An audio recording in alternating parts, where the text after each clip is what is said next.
Hello, my friends. AmyR here with Prairie Paper and Ink. Welcome back to my face and my card making space and a new video using some of the September Pretty Pink Posh products. I've already done a card in video, and I'll have a link to that at the end of this video. And then for today's card, I'm actually part of an Instagram hop to share more inspiration for this release. And I will have a link to my Instagram in the description box below the video. I have links to all my socials, but I'll put the Instagram at the top this time, because if you hop on over there, there's all the links to the other makers for today's hop and giveaways and all the fun things. So I made a really fun little shaker card using one of the new dies, the Acorn shaker die. So cute. And I used some Oxide inks and one of the Stencils and some lunar paste and splatter, of course. And yeah, made it into a fun little fall themed shaker card. So if you keep watching, I will show you guys how I made it. So another very fall themed card. My previous Pretty Pink Posh card, also very fall, because that's what this whole release was. And I love it. Anyway, I started with the Pretty Pink Posh Layered Fall Wreath stencil set, and I didn't line it up on the Neenah cardstock.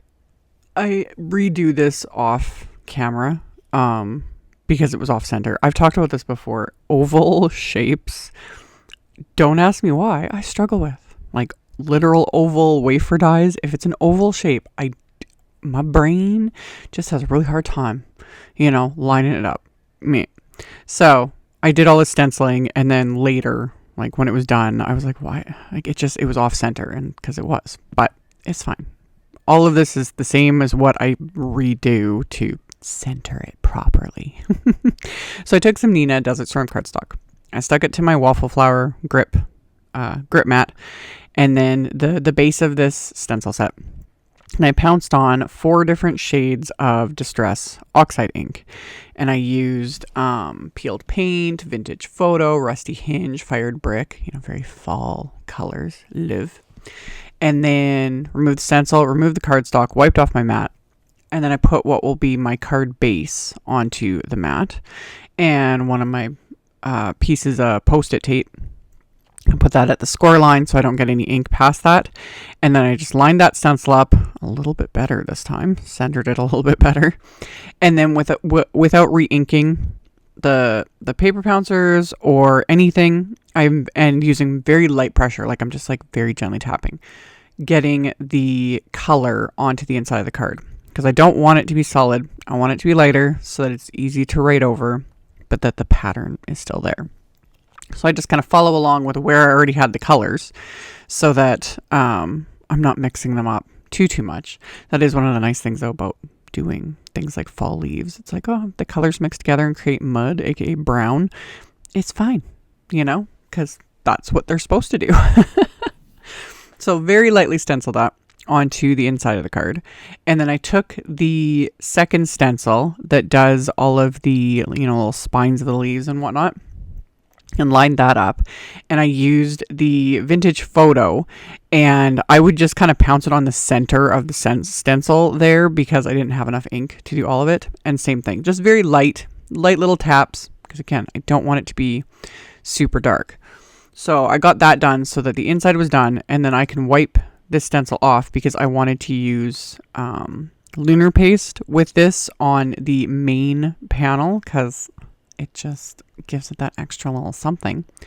So remove the card base, and then I'm going to wipe off my stencil. I probably could have just left it, a little bit of ink on there, but I was like, better be safe than sorry. Don't want the ink mixing with the lunar paste, etc. So wiped all of this off, and then put that original panel back onto the grip mat. And then for my stencil paste, I'm using lunar paste in Gold Rush. This is like a kind of a matte gold finish, which was perfect because it coordinates with the little shaker bling bits that I'm going to use.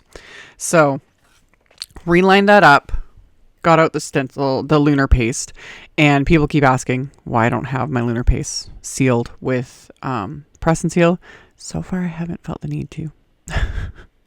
I will get to it eventually. You know, I extol and follow the rules with the virtues of press and seal. It does help keep your paste from drying out. And just, it really does extend their life. I have had some pastes for years with press and seal on them, and they're still going strong. But yeah, I haven't had the lunar paste that long, just a couple months, a few months, something like that. And so far, so good. But yes, press and seal, wonderful. Okay, remove the stencil. Went and washed it off, and then later came back to it and realized, like, I was like, oh. So this is the new version. More centered, because that was the whole point. So just did the exact same thing, yada, yada, yada, let it all dry. And then I wanted to add some splatter.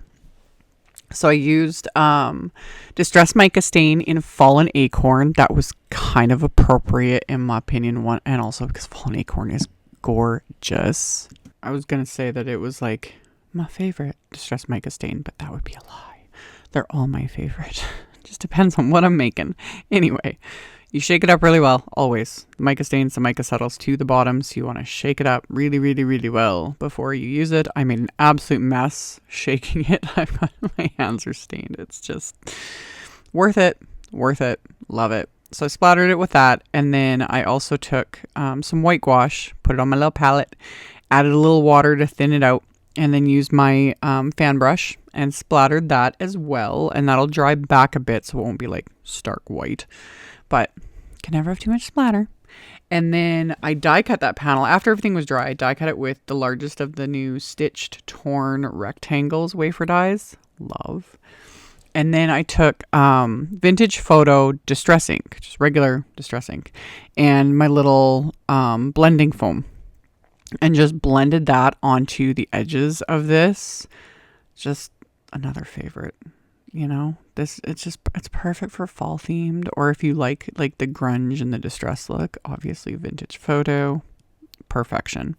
So just blended that along the edges, and then the topper, I had already die cut the acorn shaker pieces from just some bigger scraps of the Desert Storm cardstock. And for the topper, I heavily blended the Vintage Photo Distress Ink onto it. And then I'm just using one of the pieces of my Post-it tape just to keep me from getting like fingerprints or anything, because this ink is water reactive. So blended that up. And then I also took the stitched outline portion of the acorn shaker and just very, very lightly blended that just to give it a little something. So it's not just flat cardstock. So after I had all of those pieces blended, and I also decided to blend the inner piece for this shaker. I wasn't going to use it. I was going to just kind of adhere everything directly to the card base. But then I decided that having that inner piece adhered, which you'll see as I put it all together, just makes the shaker stand out a little bit more and distracts from, instead of the splatter sticking out, if that makes sense. And then I used that centerpiece with a piece of clear acetate. These are just the Simon Says stamp clear acetate sheets. And I held it down, and then I just traced along the outline, like outside of the outline, with a little Sharpie so that I can create my shaker window. And then I just trim that out with scissors. Pretty simple. Wasn't too... This shaker came together really easy. It depends on my mood. Sometimes I generally like doing, you guys have seen, I do a million flat shaker cards. I love them because they're easy. Doing like shakers you actually have to build, I'm just like, oh, there's so much work sometimes, and I'm just not in the mood. But this one was super cute, and it was pretty easy. So I trimmed out the little piece of acetate, and then to adhere the acetate to the frame, I used 1/8 inch score tape, or in this case, like Simon's Terrific tape. Same stuff. They work the exact same way. Just a good strong adhesive. I've mentioned this in videos. When it comes to adhering anything to acetate, whether using it as a shaker window or adhering anything on top, I like to use a good, strong, dry adhesive like score tape, Terrific tape, red line tape, etc. However, if the frame or element of a shaker is really like finicky and very shaped, I will use something like Glossy Accents, you know, just a really strong liquid adhesive. But this little frame, while it has a few curves to it, obviously, it was still really easy to apply the score tape to. I just like went around the perimeter, removed the backing, and then plop that right down onto that little acetate piece. And now I've got my little shaker window. So once I've got that in place, I need foam. And I'm going to use my Waffle Flower foam strips. I'm using the thinner foam for this. Usually for shakers, you'd want to use the thicker foam, which is like twice as thick as this. This is the same foam I use like for all my sentiments, for like everything. But I don't need to build this shaker up because I'm using some fairly flat confetti is what I'm going to be using for the little shaker element. So I didn't need to make this any thicker. But if you've got like little baubles or beads, you know, all the like really fun shaker bits, you definitely want to make it stand up higher. So either double up the thickness of this foam or use the thicker Waffle Flower foam or whatever foam strips you're using. So same thing, peeled off the backing and then just went around the perimeter with that little foam strip. And then I adhered the little base of the acorn to my card front here. And then I'm using the Pretty Pink Posh matte gold confetti mix. And that's also why I used the little base of the acorn, because it gave me like the visual of where to keep everything contained before popping this into place. So stuck that down, and then I've got my shaker element, and that was it. Like, it was so simple, and it's so cute. It's so cute. So the little frame that I had added that tiny bit of ink blending to, I adhered that on top, just using my craft tacky glue. And then I just doubled up the topper because I had the piece from die cutting it twice. And I also die cut a little leaf from the fall Cornucopia wafer die set. And I'd used that die set in my previous Pretty Pink Posh card. I used a bunch of the elements. And just die cut the little leaf from some scraps of Desert Storm cardstock. And then I used those same Oxide inks that I did for all the stenciling to just pounce the colors onto these leaves, because, you know, they've got to go with everything else. So just kind of went back and forth with the what was left on the Pouncers, and then with a couple of those colors just added a little bit more till I was happy with it. So pounced all that into place and then just wiped off the mess I made before I got my elbow in it. Although that said, I wasn't kidding when I said I made a mess with the mica stain. I had it was all over me. Didn't realize it till later, and I was like, oh, that's what this gorgeous brown shimmer is. I had it all over my clothes. I wasn't paying attention. Anyway, I took a little sentiment from the fall sentiment strips fall stamp set, and I stamped one of the little ones just onto a scrap of white cardstock, and then I took another one of the sentiments and I stamped that onto the inside of the card, and I used VersaFine Claire Nocturne, not Nocturne, Pinecone, the brown ink for those. And then to zhuzh up my little acorn topper, I just grabbed some of my natural twine, wrapped that around the little stem, and then tied that into a bow. So it just gives it that little extra something. So once I was happy with that, trimmed off the tail ends of that, and then I'm going to adhere that into place with just some craft tacky glue.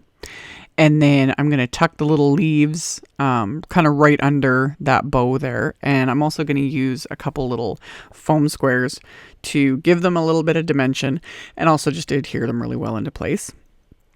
So started with the one with the little thin foam square, trimmed off a little bit of the other leaf, and then also popped that into place with some craft tacky glue, and then tucked another little foam square there underneath it because it was kind of hanging off the edge of that acorn topper.